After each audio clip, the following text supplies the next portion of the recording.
what happened to you actually happened for you.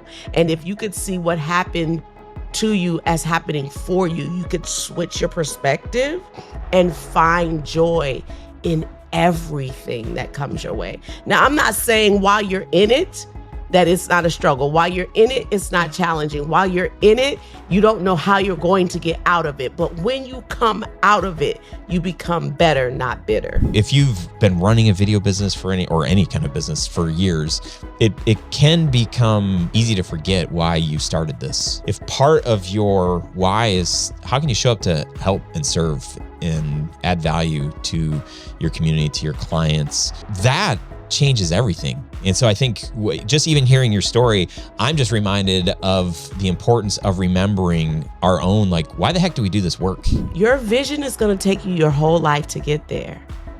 The mission is the vehicle you're using to travel to that life destination. And your core values are the luggage that you're packing for the journey. And when you started the business, you didn't have all of that.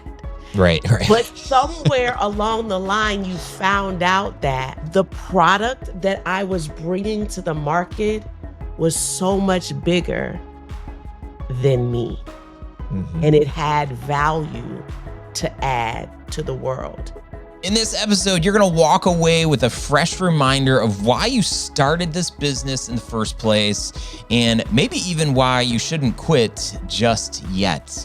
You'll also learn the one mindset hack that took my guest from no electricity in her home to running a multi-million-dollar cupcake empire. And if you've ever felt like your work isn't making a difference, or you're just stuck in the weeds of managing your clients, your team, or even your own expectations, this episode is going to fill your tank back up. What is up, my friend? Hey, welcome back to another episode of the Grow Your Business. The Grow Your Video Business Show. I am your host, Ryan Coral. Hopefully I can get that right. I'm super excited to have you here. This is great. Hey, welcome to my neck of the woods. My guest on today's episode is Mignon Francois. She is the director of Joy, that's actually her title, and the founder of the Cupcake Collection, which is a nationally recognized bakery brand that started with nothing but a dream, some dollar store ingredients, and a whole lot of faith. In this episode, you'll hear how Mignon practiced success for 2 years before she ever opened her doors, what she means when she says, speak what you seek until you see what you've said, and why your words and your work have way more power than you think. Very, very inspirational episode, and I'm just grateful that she was very open and honest. She was very open with her faith journey, and I know that's not where everybody comes from that listens to the show, but I know a lot of people appreciate the authenticity that people bring, and so that's what she did. I'm excited for us to experience this, and I want to let you know before we jump into this episode that I am opening the doors for the mastermind that's going to start in the summer. It's going to be a 5-month dealio. So if you've thought about in the past, hey, man, this mastermind sounds neat. It is very neat. Man, it is life-changing. I'm telling you, this is not like salesy Ryan. This is like the stories that I'm seeing, people's lives and businesses changing because of their dedication to being in a mastermind, helping other people, receiving what other people are giving them, and applying the suggestions and the ideas to help their business literally skyrocket. It is insane. I'm so grateful to be the facilitator of this amazing experience, and I'm just grateful and excited to open the doors for a short run group. I did this, I think I did this last year, where we just said, hey, instead of just having a full year mastermind, let's do for the people that just kind of want to dip their toes in to this experience and see what it's like, see if it's helpful. We'll do it from the middle of this year, which would be like the summer, and we'll end at the end of November. So it's just a 5-month commitment. If you're interested and you want to know more information, you can go to studiosherpas.com/mastermind. And there you'll learn about the mastermind, and then you can apply to join. And my suggestion is, if you're on the fence, you're like, man, this sounds cool, go check out the page and submit an application. At least take that step if this sounds interesting, and you'll get more information. And if by your application it sounds like you really want to do this thing, then we'll set up a call and just hear more about what your hopes are and see if there are other questions that you've got.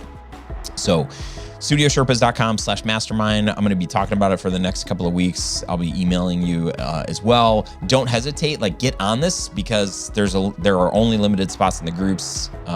Typically the groups have as many as 12 people in them. So there's going to be limited spots, and I'm only going to do one more group for this year. So this is your time to join in. Otherwise, if you're not ready, then you can look at the end of this year. We'll do applications again for 2026 Mastermind. So that's all I got. Let's jump into this episode. Here we go. What's up, friend? Hey, welcome to another episode of the show. Today, my guest is Mignon Francois, who is the founder and director of Joy. She's also the owner of the Cupcake Collection, has an incredible story, and I'm so excited. I'm super excited I get to hang out with her, and I'm super excited for you to meet her as well. Francois, thank you so much for being here. I know you're a little bit under the weather, but it doesn't matter because you're bringing the joy, and this is going to be a fun time hanging out today. Thank you so much for letting me do this with you. Of course. So your mission, I just love that, when I got your initial email and description, it's like founder and director of Joy. I'm like, oh yeah, this is going to be good. So what does that even mean? Why that? Where does that come from? Because you've built an incredible business. You have this amazing story. So this is just kind of a interesting way to introduce yourself. Oh, thank you. It comes from a desire to not be the kind of leader that says, everyone do what I say. In exchange, I don't want to be the smartest person in the room. When I started coming up with titles for my company, I wanted them to be titles that really spoke to the personalities of the people. And so our COO is the chief officer of other things no one else wants to do.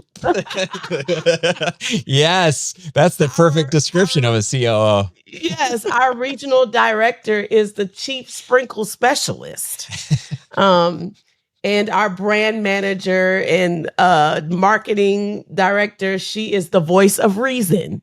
So I needed something that was going to embody my personality and my personal vision and mission for my life. And that is to infuse everyone who experiences Mignon Francois with joy. And if I don't leave you feeling joy, then I failed at my mission for the day.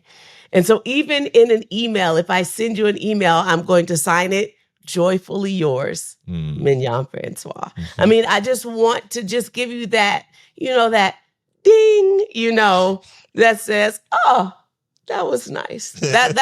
That's my goal. And so even in the name of my title, I wanted to offer joy to people. That's good. It does make people smile. So good job. For me, it goes down to a guiding principle, which is James in the Bible, the book of James, chapter 1, verse 2-4. Count it all joy when you experience trials of many kinds, knowing that these trials are sent as a setup for your perseverance. And when your perseverance is mature and complete, the Bible says, then you will have lack of nothing. And so I've been through a lot of things in my life. I have experienced a lot of trials, but you would think that I'd be bitter, and I'm better. Yeah. I just wanted to exchange those two letters. And so that's what I'm now trying to say to other people. What happened to you actually happened for you. And if you could see what happened to you as happening for you, you could switch your perspective and find joy in everything that comes your way. Now, I'm not saying while you're in it that it's not a struggle. While you're in it, it's not challenging. While you're in it, you don't know how you're going to get out of it. But when you come out of it, you become better, not bitter. Yeah, that's great. And that's a conscious choice. I love that. And I would just say that I think as a business owner, the roller coaster of emotions, you land the big job. This is amazing. And then things are slow for 6 months. It's like, I hate this. Why am I doing this? I don't have any money. It's a struggle. It's hard, and at times it feels like there's a lot more challenges than there are wins. And that can be very hard, especially for the people doing this work of storytelling and helping brands grow through video. A lot of us feel like this work is a calling and it's a great service to those that we help. But when our business isn't thriving and we're, we have a scarcity mindset, it becomes really challenging. And I think for a lot of people, it probably becomes, it's challenging to even think about joy. Mm-hmm. Yeah.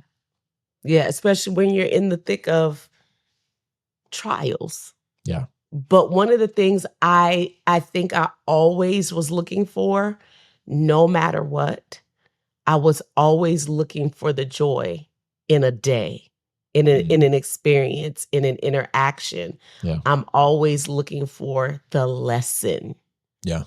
I don't want to learn the same lesson twice. Yeah, that's good. So you grew up and you always had this dream to build something called the Cupcake Collection. And, this was like your dream forever. And here you are living your dream, right? That's kind of your story. No, didn't know how to bake, not even out of a box. Didn't know that I was going to ever land in a kitchen. Still to this day, don't call myself a baker. I'm a scientist. And it's chemical reactions that I get to make every day that bring chemical reactions to the inside of people's body, like change the chemical makeup of your whole entire day. That's what I'm trying to do. And what is, you're bringing some joy here. What do you guys do? What is the Cupcake Collection? Like nobody here knows. Oh, I shouldn't say that. That's a false.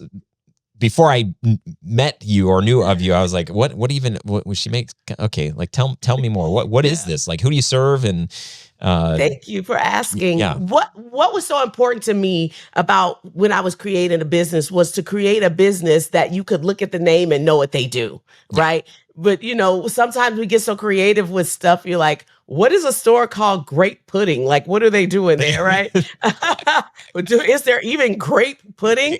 But there was a children's boutique when I was living in Texas called Grape Pudding, and I loved the name of it. But now with the Cupcake Collection, people are like, well, what do they do? Well, we make cupcakes. We make a collection of different kinds of cake, and it's called the Cupcake Collection. Mind blowing. We are a destination bakery in Nashville, Tennessee. And we ship our cupcakes nationwide. We make from scratch cakes and cupcakes every single day. Everything in the store we make from scratch.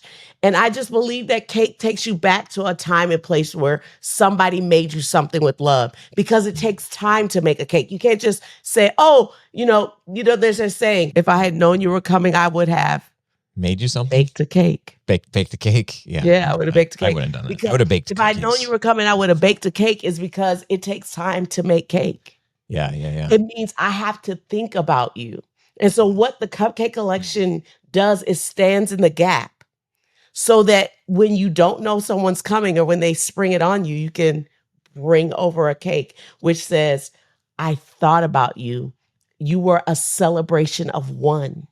It's just because we're glad that you came, or we're glad that you're here, or that you did something really big. You did your big one today, and we got that one cupcake for you. I mean, that's what I feel we're able to do with the Cupcake Collection. I used to call my grandma on the phone. She's my favorite cake maker. I'd be like, Grandma, I'm coming. Will you make me a cake? And by the time I'd get the 2 hours to her house, because I really learned to really become a good driver, because I like spending time at my grandmother's house, which is 2 hours away.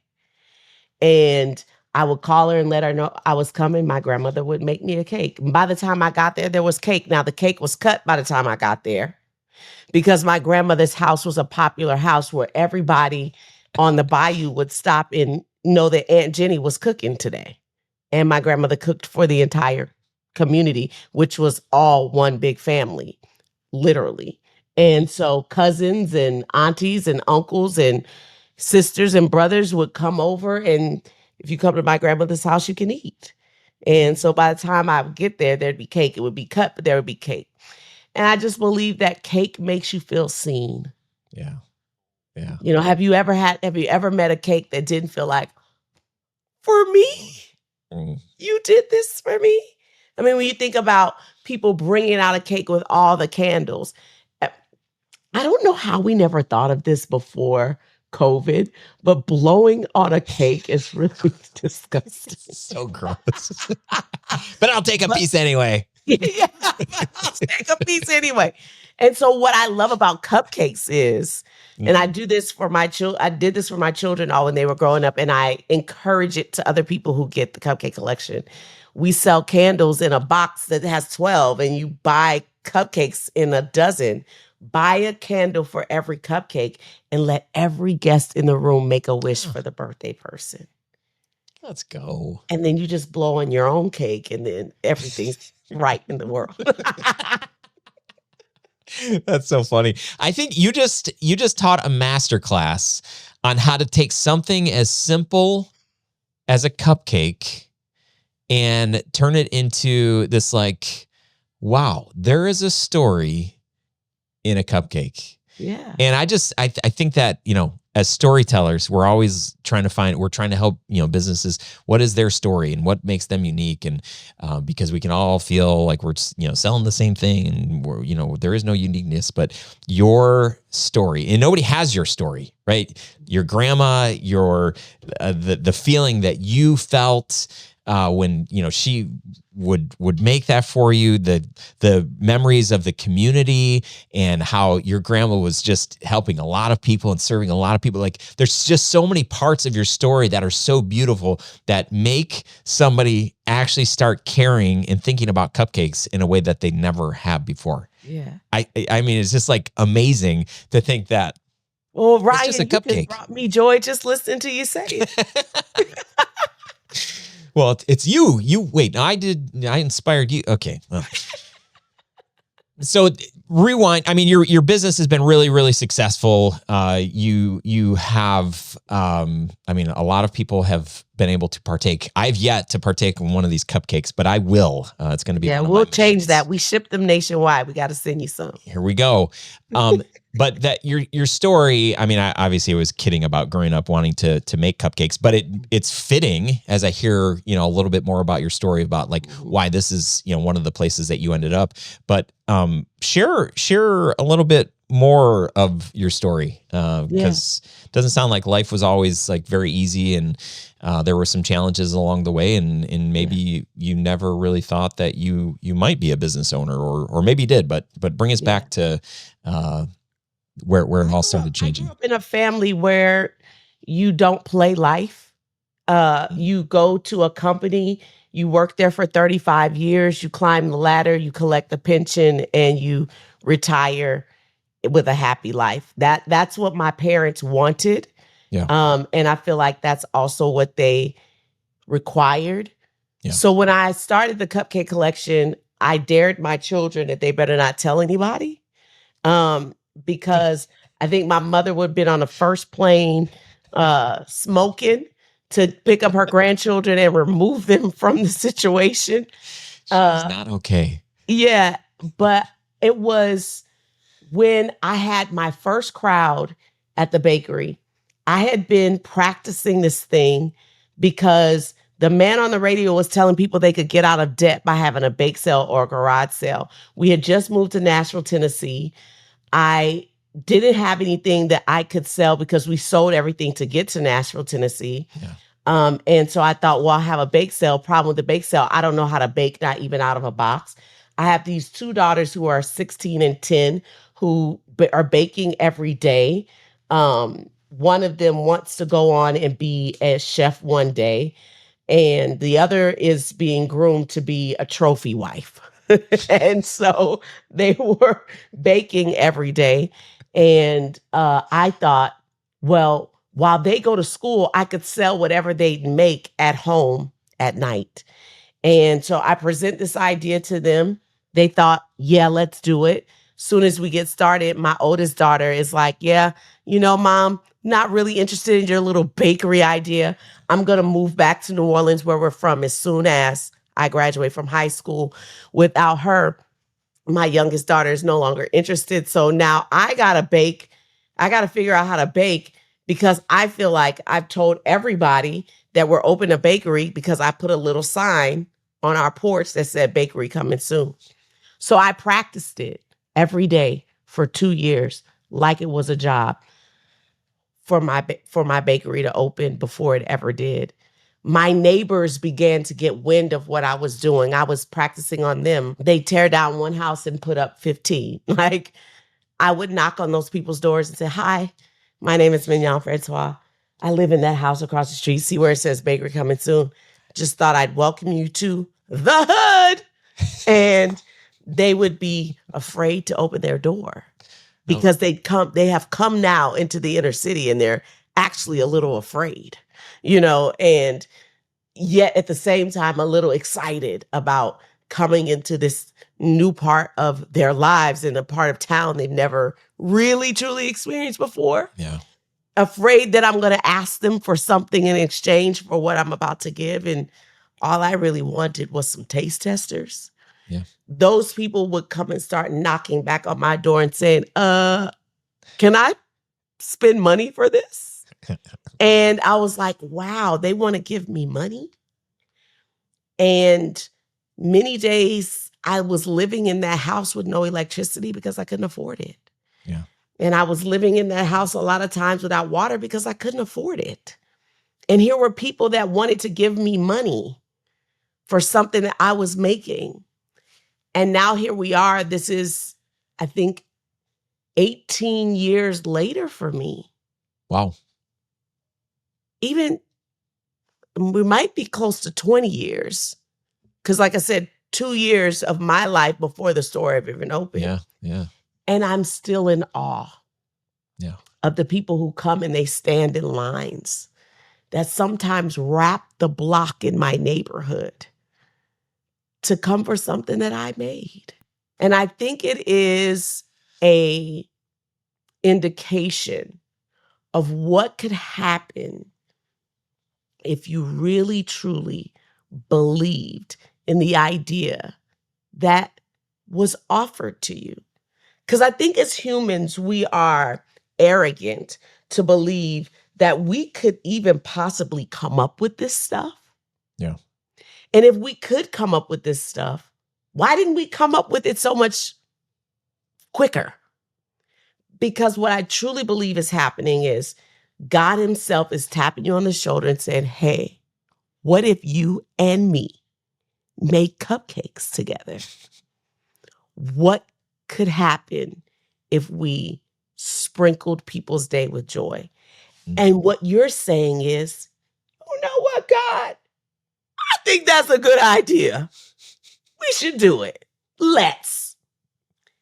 And then you start a movement. You incite joy and happiness in people who just get a chance to experience it. And I think that's what the Cupcake Collection is. Did I answer beautiful. your question? Yes. Yeah, that's great. I love that idea of like, you're thinking about as you're, making cupcakes and people are taste testing and realizing like, oh, we really like this. And you're growing, you're getting better, at doing this. It sounds like your mindset was like, how can I bring joy to people through this work that I'm doing? Like, can I? Like, it was is that the even thing I needed the most. Yeah. When you are a mom who just needs, I was a mom who just needed field trip money. I had a senior in high school who she needed senior dues. Yeah. We didn't have it. So as a mom, you want your children to experience the things that you had, or you want them to have more than what you had. I just wanted to help make the ends meet. I didn't know that we were starting a movement. I didn't know that we were going to not only make our own ends meet, but that we were going to make other people's ends meet, that we were going to have scholarships in our name one day, that we were going to help seniors walk across the stage at the university that we're adjacent to up the street. Like, I literally started this for field trip money. Yeah. Well, I think that part of the beauty in your story is that you had intention to help, to serve, like you had like this mission in front of you. And I think, if you've been running a video business for any kind of business for years, it can become easy to forget why you started this. Yeah. And for a lot of people, it's like, man, I wanted freedom. I wanted to create, some financial freedom, or at least like, pay my bills and whatever. But we can get lost in the weeds of client work and just, I've got employees and I'm just managing all the stuff. And like, you forget why. And it's like, if part of your why is how can you show up to help and serve and add value to your community, to your clients, God or the universe or however you see that, this idea of karma, you reap what you sow. It's like when you put good into the world, when you have intention, and like, I don't want to just be self-serving with this business. I want other people and their businesses to thrive with what we work together to create with them. That changes everything. And so I think just even hearing your story, I'm just reminded of the importance of remembering our own, like, why the heck do we do this work? And if it's just self-serving, it's like, because I've got this creative need to like make stuff. It's like, okay, I mean, that's cool. But like, how is that helping somebody? How is that like serving somebody else? When you can approach the work like that and remember and let that be part of the mission that drives you, it's like, it's a recipe for success. A recipe. Yeah. Oh man, see what I did there? Wow. What's so cool about it is somewhere in building a business, you write a vision, right? Yeah. And the Bible says, write the vision, make it plain that those who read it may run with it. So it's like when you get people helping you in the business, they will know what the vision is. They will be able to get around it. They'll be able to get excited about it. They'll be able to help propel it. And what I love about helping people on a vision, a mission, and value creation is this. Your vision is going to take you your whole life to get there. The mission is the vehicle you're using to travel to that life destination. And your core values are the luggage that you're packing for the journey. And when you started the business, you didn't have all of that. Right. But somewhere along the line, you found out that the product that I was bringing to the market was so much bigger than me. Mm-hmm. And it had value to add to the world that had I not been here, the world would be just a little bit dimmer. What would you say, like along the way, as you built a team, what have you learned? Like what have maybe some of the challenges or the obstacles that you've overcome? Because that's a space where, you run a video business and very quickly you find out like, man, it takes a long time to edit. And it's like, maybe I should hire an editor. Yeah. And then you hire an editor and it's like, oh man, now we're doing more work. So now I need a project manager. And then you can become the one who's doing all of the managing and not the thing that you started out to do. So what have you learned along the way as you've built your own business? Yeah. One of the things that I have learned along the way is I don't want to be the smartest person in the room. Yeah. So when I first set out to get people working on my team, I made a list of the 100 things I never wanted to do anymore. And then I created a job description for those things and created little versions of myself that I could find other people to help me with. And then the other thing I realized as you're building a business and you're trying to decide, when do I bring somebody on? I went back to my experience as being a mom and a household manager. And that is, when my babies were little, I didn't just let anybody care for them. You know, when my baby was very little and maybe they are, like, I was a breastfeeding mom, right? I can't just hand my baby over even to my husband and say, here, like there has to be a connection of the baby to me, right? But that maybe will be for the only first couple of months. Then I can let the baby go to the people who are in the household. But I never let that baby spend the night out at 5. And I never let that baby, I was probably a very clingy mother. I never let my baby spend the night out, like, not ever. But by the time they're 12 and they can communicate, I probably did let them go with other people. And I think if you start looking at how you might raise your own children, that can give you some insight as to when I'm willing to let my babies go. But a lot of times people will hear a podcast like this or say, wow, that business is very successful. And they don't compare where we are on the journey. It takes 10 years to be an overnight success. So where are you in your journey? You can't compare it to mine that's almost at 20. Yeah, I love that. I had a branding friend that helped me. I spoke at an event for video people a long time ago. And the title, I did not come up with this, but he's like, here it is. How I became an overnight success in 5 years. It's like, oh yeah. And then I look back and I'm like, 5 years. I'm like, I didn't hit a sweet spot, I think, until 2 years ago or something like that. Yeah. Because all the things are being made and crafted to become what it is that you want to be. Yeah. Right. Yeah. And so I know you have this saying about speaking what we seek.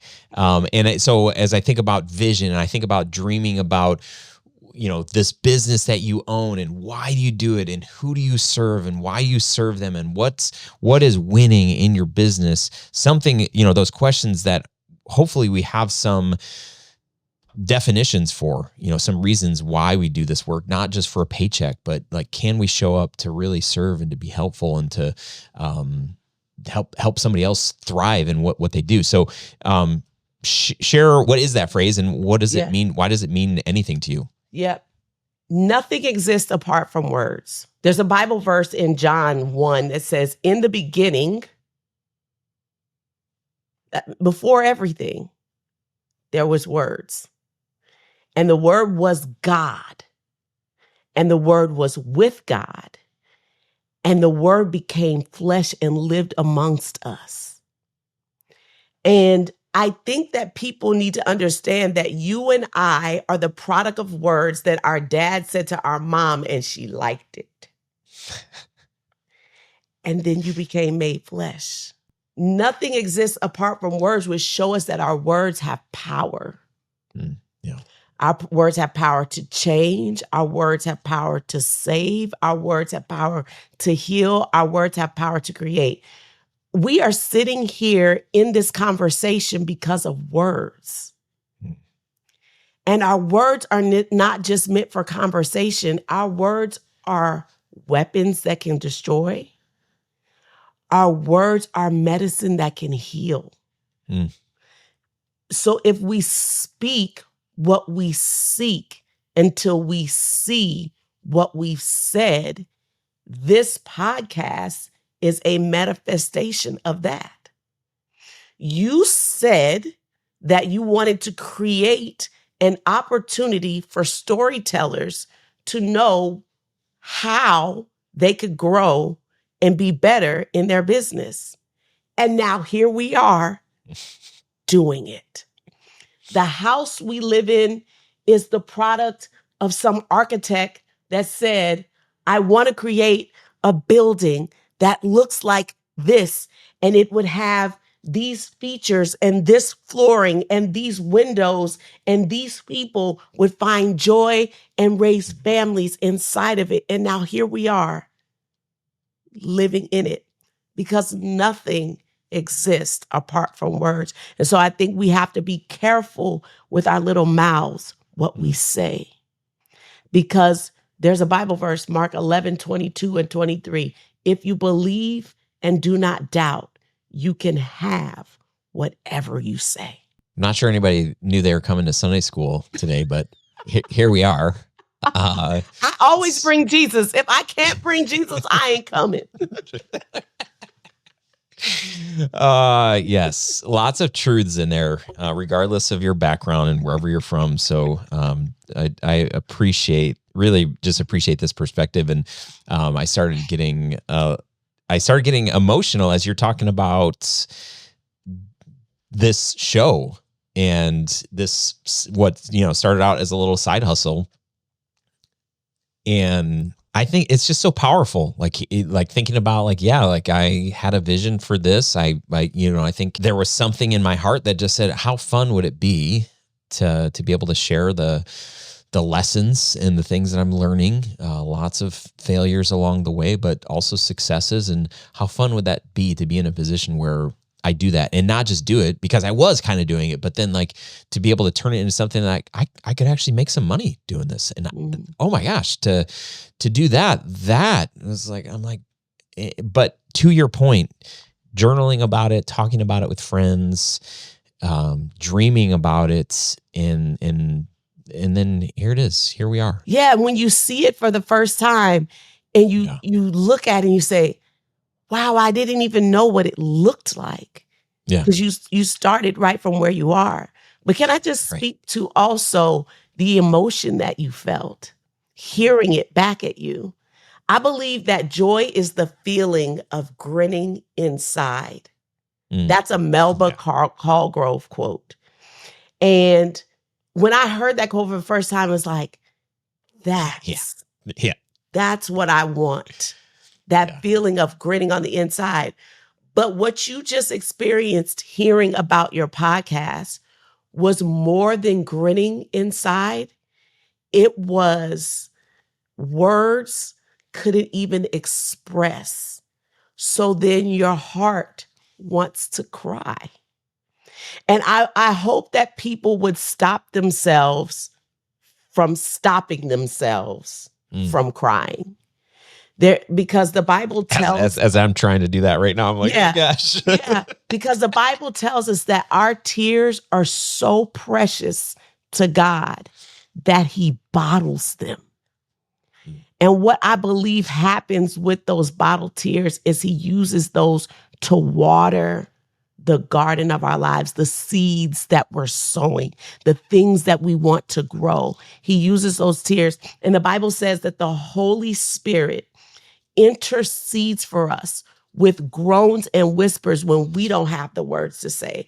And I believe it is through those tears that we communicate with our Heavenly Father what it is that we need or what it is that we're trying to say. Just think about your baby. Babies come into the world with 5 words they can say. They come here communicating, and they communicate it through their crying. Any mother knows what their baby is saying based on the inflection of their cry.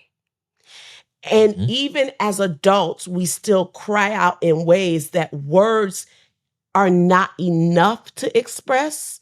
So our heart or our soul has to weep for it. And that is where joy is truly pure.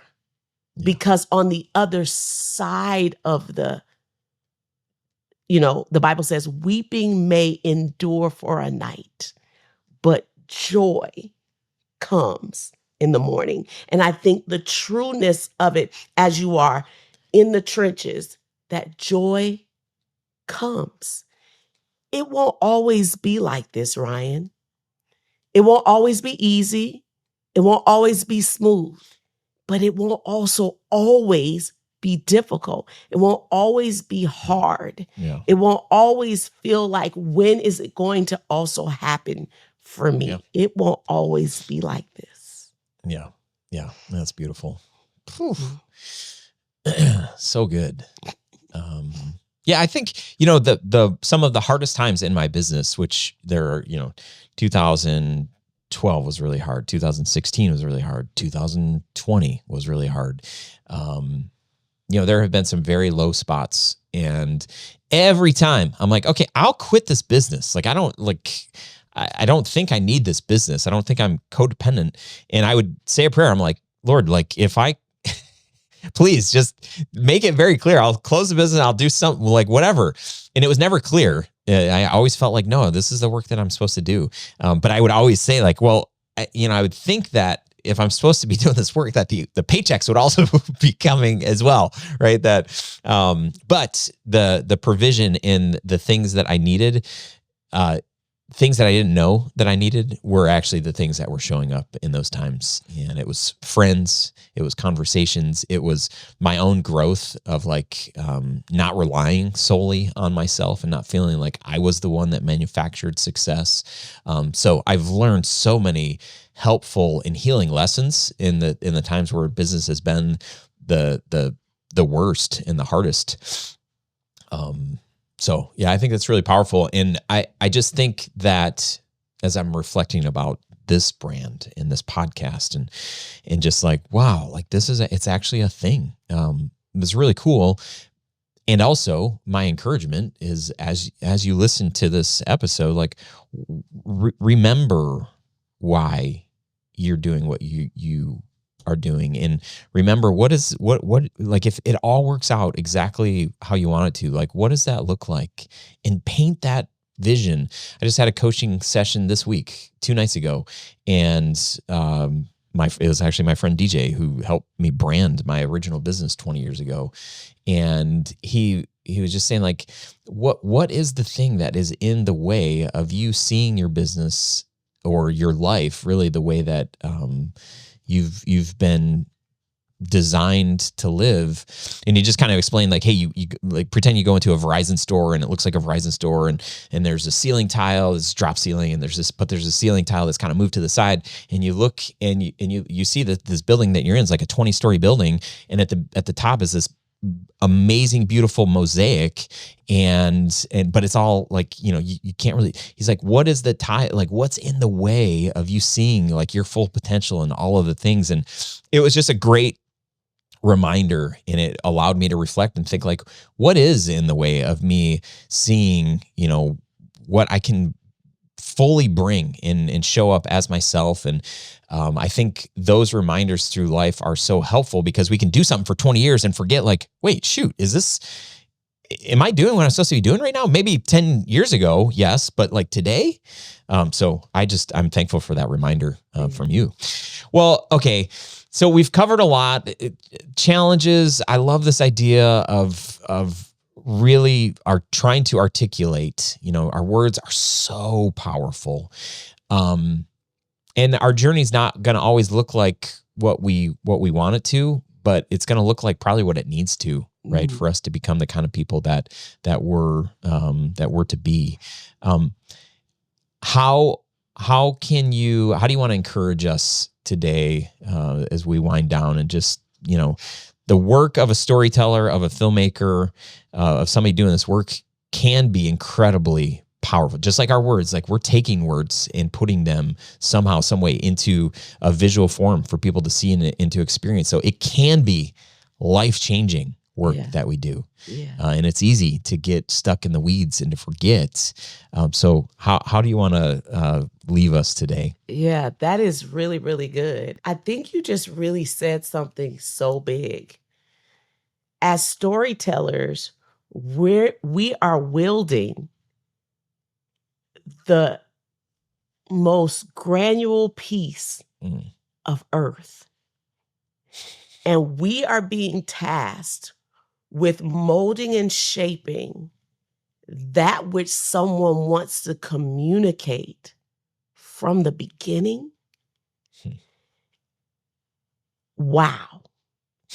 That you would be honored to be tasked with holding somebody's dreams and their goals, their ideas, their investment, their talent, their livelihoods in your hands as a storyteller. It makes you an ultimate creator.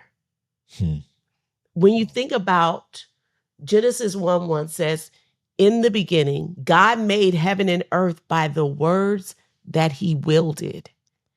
And now you as a storyteller are taking the most ancient of action and putting it into place.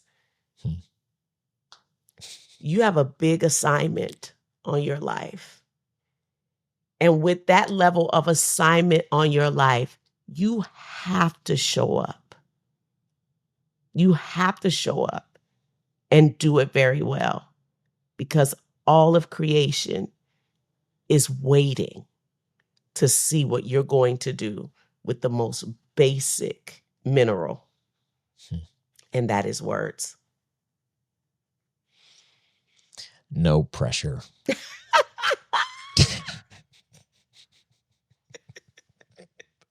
I don't know if we inspired people today or made them really scared. I hope that, but the thing about it is it has to be hard, right? Yeah. And things that are hard, you do it hard, but it has to be hard, because if it was easy, everybody would be doing it. Yeah. Yep. So you should be scared, because if it doesn't make you afraid, then it's not big enough. Yeah. Yeah. That's great, man. I love that. This is so good. Mignon, I'm grateful. I've got a new friend who brings the joy, has good hair like me. I mean, it's not like mine, but it's good hair. This is so fun. I'm so grateful that we got to do this. For people that want to hear you more, follow along, you've got a book. What are the best places to know all things Mignon Francois? Go to mignon.francois on Instagram. It's my favorite place to hang out.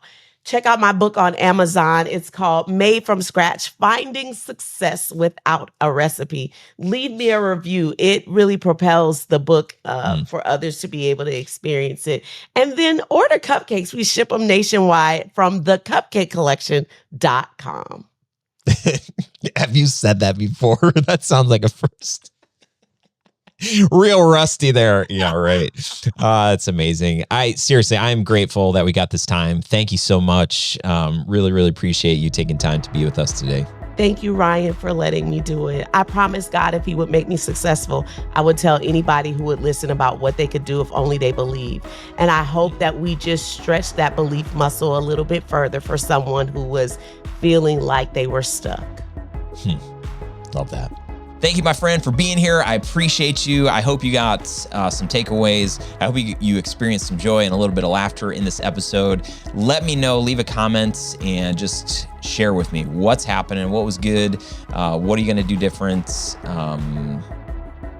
That would be sweet. It would be sweet to hear from you. And if you want to email me directly, my email is ryan@studiosherpas.com. Would love to hear from you. And Mastermind, go check it out, studiosherpas.com/mastermind. Man, be a person of action. Doesn't mean you need to join my mastermind, but if you don't have coaching, if you don't have people surrounding you, cheering you on, helping you, then what the heck are you doing? This is like the quickest, bestest way to enjoy what you're doing more, to be able to share it with others, and to be able to be sharpened as a business owner, as a person. So check out the mastermind. And if my mastermind is not for you, there are other things like that out there. And if you need more directions, I'm helpy? That's a new word. I'm helpy to happy you.